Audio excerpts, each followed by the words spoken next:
இறை வார்த்தை யோவான் நற்செய்தி அதிகாரம் 15 இறைவசனங்கள் 9 முதல் 17 முடிய.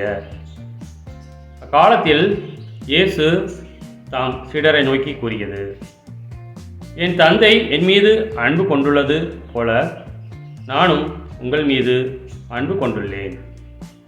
என் அன்பில் நிலைத்திருங்கள்.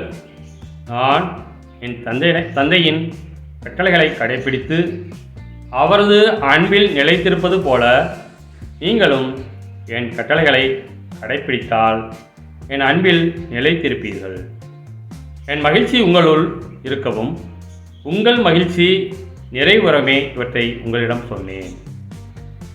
நான் உங்களிடம் அன்பு கொண்டிருப்பது போல நீங்களும் ஒருவர் மற்றவரிடம் அன்பு கொண்டிருக்க வேண்டும் என்பதே என் கட்டளை. தாம் நண்பர்களுக்காக உயிரை கொடுப்பதை விட சிறந்த அன்பு யாரிடமும் இல்லை. நான் கட்டளை இடுவதையெல்லாம் நீங்கள் செய்தால் நீங்கள் என் நண்பர்களாக இருப்பீர்கள். இனி நான் உங்களை பணியாளர் என்று சொல்ல மாட்டேன், ஏனெனில் தாம் தலைவர் செய்வது இன்னது என்று பணியாளருக்கு தெரியாது.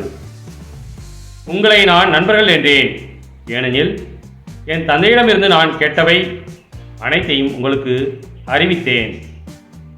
நீங்கள் என்னை தேர்ந்து கொள்ளவில்லை, நான் தான் உங்களை தேர்ந்து கொண்டேன்.